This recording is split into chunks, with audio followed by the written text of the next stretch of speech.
here in Vermont, Ways of the Wild Institute. I just wanted to make this quick little video here, and yes, it is going to be a very short one, to kind of clear up a few little misconceptions. I've had some people come to me over the course of this past summer, wanting to learn, about edibles, medicinals, things like that. And when I bring them out there, and I point out, okay, the edibles that grow wild throughout the land, and I explain the quality of them and everything about the edibles, and then when I actually open it up to sampling, they won't eat them. And this kind of confuses me, why they come out here to learn the edibles, but yet they won't eat them. And I ask them, I say, well, what's the issue that you have? Why won't you try them? And I've had a number of people tell me that they're afraid of the chemicals that are on the plants out here. And they would have to be in a dire situation to actually eat wild edibles. And this made absolutely no sense to me. And so I explained to these people, I said, look, yes, we live in a very toxic world. That's just a simple fact, okay? And it's not going to get any better anytime soon.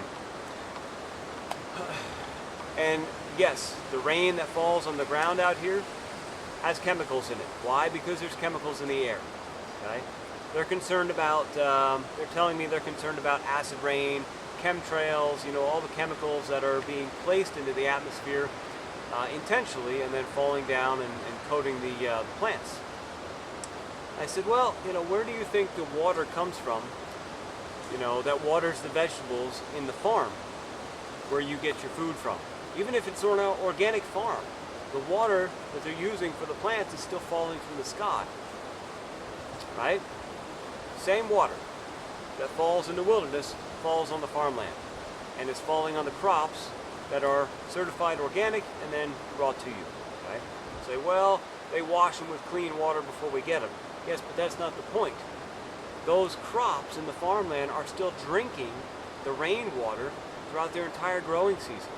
So whatever is in that rainwater and in the soil is also in the plants.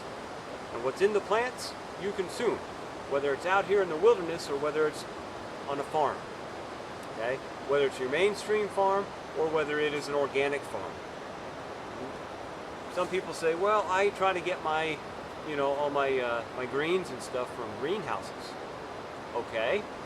Well, unless those greenhouses are watering plants with distilled water, they're still watering plants with groundwater. The same groundwater that starts from the sky, collects chemicals, falls into the soil. Now, of course, what's in the soil? We've got all kinds of stuff in the soil. We've got asbestos, we've got uranium, we have different types of radon, we have mercury and lead, we have all kinds of toxics, toxic substances in the soil, arsenic, naturally occurring in the soil. All these things are going into the plants, feeding the plants, which then feeds you. So it doesn't matter how green you try to be, you cannot escape the toxins that are in the environment all around us. Using the technology, okay? Same technology that's actually creating these toxins. A lot of people are getting these, self-contained units nowadays that have distilled water naturally inside of it, reverse osmosis, and they have their garden beds and everything else in there, okay? Well, that's fine. If you want to live in a bubble, that's your choice. But the simple fact is that even to make those things that are creating your bubble world are creating toxins in the environment. They're made from petroleum products, mined metals and steels, rocks and things like that. Okay, everything that's in there that creates those technological bubbles, those safe environments, they're utilizing things that have to come from the toxic environment. So it doesn't really matter what you try to do. We're here. We're in this life. We've helped make this life as it is. We are surrounded by our own toxins, by our own poisons. Therefore, we have to deal with it. So you can come out here and you can look at the wild edibles and you can think, wow, these are contaminated.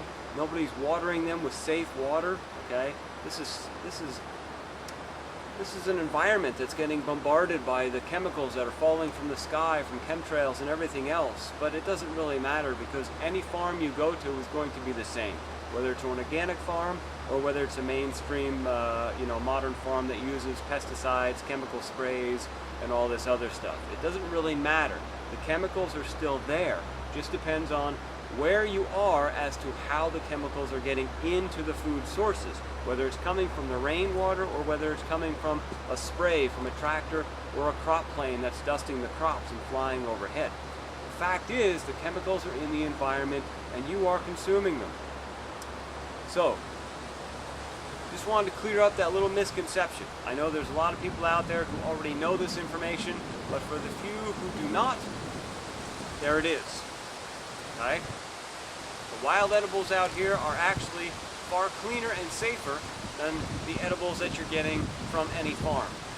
Why? Because here they are grown naturally. Here they exist in a natural environment. A farm is not a natural environment. A farm is a man-made environment. It's created. Right? Even if you say, oh, well, most of these farms and stuff, they don't spray and stuff yet, but they're still turning up huge plots of soil with what? Normally tractors, right? Or rototillers. Normally those huge plots are not dug up by hand, right? Unless it's maybe your private garden. So, really analyze these farms that are claiming to be safe and organic, pure, pure vegetables. Find out exactly what they're using and what they're not using. Because most of the time when you look deeply, you'll find out that they're using the same water source that the farm across the road who is not organic. They're using the same tractors, they're using the same mechanics to dig up the soil, to really make the farm work. They're using plastics to cover things. Okay? Sometimes they'll use cloth. What kind of cloth are they using? Because cloth also has contaminants in it. Depending on what kind of cloth you're using will depend on whether the plants underneath are actually getting any kind of toxicity from that material that they're covering the plants with to protect them from frost. Okay? So really look into this, study this, and you'll find out that yes, these things are not as clean as we're led to believe. All right? The toxins are everywhere. Now, let me move on to the next little misconception I'd like to clear up. Cultures, they knew very well that it was not about what food you consume and what medicine you consume. It was about the individual who is consuming it. Okay? And this is something I teach when I teach about wild edibles. This is also something I teach when I teach about medicinals, wild medicinals, in my courses and workshops. Nowadays, people usually prescribe the same thing for everybody. And they say it's the medicine, not the individual. But that's not the case. Okay? The case is, it all comes down to the individual. The system that is consuming the outside products. If you're consuming the wrong foods and medicines for your system, it's not going to help you any. It's not going to benefit you at all. Now, somebody who's right next to you, right, your best friend, whatever, they might consume the same things and it might benefit them very well because it fits their constitutional makeup. It fits who they are. Now, this is very important to remember and understand when we talk about wild edibles and medicinals. Let's look at mushrooms, for instance. It's been mushroom season for, in the Northeast here for the last couple months. And spent all kinds of varieties out there. I've taken a number of really great photographs and put them on my blog on Ways of the Wild Institute on the website. But, there's a lot of misconceptions out there about mushrooms, consuming mushrooms, and the medicinal qualities of mushrooms. And I've said this many, many times before. I do not teach people mushrooms. Okay? Now, there's a number of reasons for this. One reason is not the fact that there are no beneficial mushrooms out there. because that is not the case. There are some mushrooms out there that are highly beneficial, but that is also a flatline comment that is not completely truthful. There are some mushrooms out there that are highly beneficial for some people, but not everybody. See, and again, pre-technological cultures knew this, they understood this, but in the modern world, many people have forgotten these things. Mushrooms are very hard on the liver. I don't care what mushroom it is. I don't care how healthy or beneficial that mushroom is. The fact is, mushrooms are very hard on the liver. Now, if there is somebody out there who is prone to liver congestion, liver heat, liver inflammation, they should not eat mushrooms at all. It doesn't matter if it's the healthiest mushroom in the world. It doesn't matter if it's a beautiful, pristine shiitake. It does not matter. They should not consume the mushroom because it's hard on the liver. It will further heat up the liver. It will further aggravate and congest the liver and create further liver inflammation. This is just a fact. Now, if somebody has a perfectly healthy liver, they never have liver issues, okay. Now, they might go out and find shiitake and eat them without any ill effects. Okay? Again, it's not so much about what you're consuming as it is the body type, okay? The constitutional makeup. Now, another thing with mushrooms. What is a mushroom? It's a fungus. Okay? Fungus, types of molds.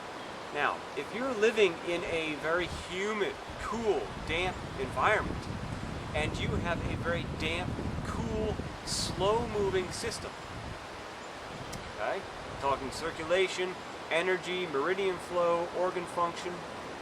If you have a normal, damp, cool, slow-moving constitution, and you're living in that type of atmosphere, in that type of environment, you should avoid all funguses, all mushrooms, because your body is a breeding ground for them. So by consuming them will actually aggravate any kind of fungus difficulties you may have inside. Candida, all that other good stuff. Any kind of yeast problems, okay? So again, it's not so much about what you're consuming as it is who you are, what your body is like, what kind of constitutional makeup you have. Now, for somebody who's living in a very humid, very humid, wet, cool, damp environment, who is a very dry, hot constitutional person with a high metabolism rate, and their system is moving very fast inside energetically, they might be able to consume certain types of mushrooms and not have an issue. Right? Again, it depends on the person. You need to know your system inside and out to know what is healthy for you and what is not healthy for you, because what your neighbor is eating may not be healthy for you, but may be healthy for them. Of course, what your neighbor is eating might not be healthy for them either. Okay? They might not know their constitution and not know which foods to consume and to avoid. So this stuff is very important to learn. This is stuff very important to keep in the forefront of your mind, because it's not just with the foods, like with mushrooms and certain types of vegetables and plant material, even certain types of meat. Okay, they all have different types of properties. Some people can digest white meat, but they can't digest red meat, and vice versa. Okay, so it's very important to know your system inside and out. But it's also very important with your medicines that you take. Okay, like this white pine behind me. Somebody who has an extremely acidic system should really avoid taking pine as a medicine, because it will further aggravate the acids inside the system. Okay? So again, it all comes down to what kind of makeup you have as to what types of foods and medicines are good for you and what types are not, what types you should avoid because they will aggravate things. And this is all stuff I teach here at Ways of the Wild Institute in my edibles and medicinal courses. So if you're all interested in learning more about this, and you feel you want to learn this face-to-face instead of from a book, go ahead, check out my site, waysofthewildinstitute.com. Go to the course and workshop pages and sift through and see, which ones look appealing and which ones you might want to contact me about. Again, we're offering courses and workshops all the way through the season. Fall, as well as winter coming up. Next spring, summer, this is a year-round institute.